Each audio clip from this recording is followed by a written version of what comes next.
Hello மக்களே! Monday night. குட்டீஸ்க்கு எல்லாருக்கும் leave start ஆயிடுச்சு. ஸோ எல்லார் வீட்லயுமே ஒரே போர்க்களமா தான் இருக்கும்னு நெனைக்கிறேன். இன்னைக்கு ஒரு நாளே வந்து போதும் போதும்ன்னு ஆயிடுச்சு. இன்னும் 10 நாள் எப்படி ஓட்ட போறோம்னு நெனச்சா கொஞ்சம் அலுப்பா தான் இருக்கு. அப்படியே கிடைச்ச கேப்ல நான் கொஞ்சம் இருக்கிற ஜாமான விலக்கி வச்சுலான்னு சொல்லிட்டு வந்துட்டேன். யூசுவலா ஹவுஸ் ஹெல்ப் வருவாங்க.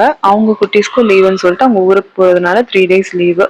ஸோ நம்ம கிடைக்கிற கேப்லலாம் கொஞ்சம் கொஞ்சம் வேலைய செஞ்சுட்டா பெருசா தெரிஞ்சுக்காது மொத்தமா சேரும்போதுன்னு சொல்லிட்டு வெளியில விளையாண்டுட்டு இருந்தாங்க குட்டி. ஸோ அப்படியே ஆரம்பிச்சுட்டேன் நானு.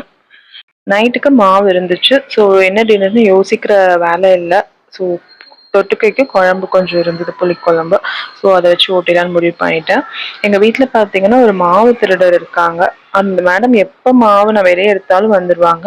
ஃபர்ஸ்ட் ஒரு ரவுண்ட் போட்டு குடுத்துட்டேன். பட் திரும்பி எங்கேருந்தோ ஸ்டூல் எடுத்துட்டு வந்து திரும்பி மாவு எடுக்க வந்துட்டா.